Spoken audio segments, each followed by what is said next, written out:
Kamunti ka na namang ma-posterize na rin sa bando ang kalabang Koreano. Nakikipagsabayan pa sa pisikalan, hindi umubra kay lakay ang kalaban. Todo cheer naman mga fans ni JD Kagulangan, grabe ang naging impact sa kupunan. Gandang laban to mga idol ni na rin sa bando at JD Kagulangan, hindi lang parehong may 6-2 winless record ang dalawang kupunan sa ongoing season ng KBL, pareho din mga idol na may 3 winning streak. Sino kaya nga abante sa panalo? Bisita ang Jungwonjang Red Booster. Opening ng frame early basket para kay Renza Bando, 5-0 run lang naman mga idol sa pagsisimula ang visiting team, habang aggressive agad si Renza Bando, agad nakapagtala ng personal foul dito sa laban, pero may bawi dyan sila kay another basket na naman. Muntik pang mang-posterize ng kalaban pag nagkataon. Papasok ng halfway, gandang hustle na sana mga idol nila kay from defense, pero nagresulta yan mga idol ng turnovers. Plus 4-0 run pa ang KT Sonic Boom to cut the lead down by 2 points. Maagang frustration to mga idol para kay Renza Bando, early quarter pa lang nakapag-commit agad siya ng dalawang personal foul. Pagka last 2 minutes ng quarter na itabla pa mga idol ng KT Sonic Boom ang tala sa scoring mula sa kanilang back-to-back 3-pointer, kasabay namang pinasok ang kanilang Asian import na si JD Kagulangan.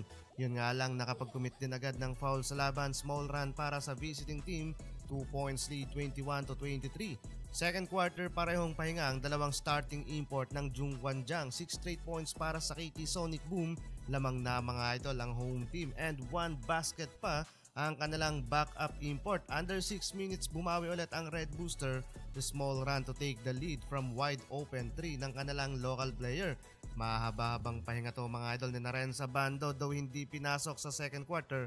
Kontrolado nila mga idol ang laban, 12 points lead pa, 38-50 end of first half, 4 points and 1 rebound para kay Lakay. Third quarter, still walang Renza Bando at main import ng JKJ Club, pero take over dyan mga idol ang kanilang backup import. Tuloy-tuloy pa rin sa pagbubutas ng depensa ng kalaban, habang si JD Kagulangan first time mga idol nakatikim ng rejection dito sa laban, plus na itala naman niya ang kanyang pangalawang foul. Struggle both offense and defense ang former UAAP Finals MVP. 2 minuto pa lang ang nakalipas, nakapag-commit na naman si JD ng foul mga idol. 3 personal foul na so far sa laban. Baka sa muka ng Sonic head coach yung frustration at pagkakadismaya sa nangyayari. Though matakaw nga mga idol sa foul, etong si Kagulangan napatake over bigla mga idol, shooting from the corner 3 at pabalik-balik pa nga sa free throw line. Kahit sa Renza Bando frustrated, nasabitan ng foul ni Kagulangan. 10 points dito lang sa third quarter. Todo cheer pa ang fans ng home team. Grabe ang ginawa ng KT Sonic Boom, from 14 points lead ng bisita kanina, burado na yan mga idol at nakakalamang pa sa laban. Nangyari biglang collapse ang starting unit ng Jungwonjang.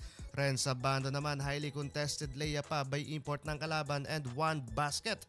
Hype na hype din sila kay, sayang at mintes nga lang etong kanyang free throw, and just like that lamang na ng 1 point ang home team. Lay low muna ang import ng kalaban, pinaulanan ng field goal ng JKG Club sa pagsisimula ng fourth quarter. Huge run yon, pero still doing some damage pa rin si JD Kagulangan. 5 straight points, sobrang nag-wild mga idol ang crowd nang maipasok niya itong crucial 3-pointer.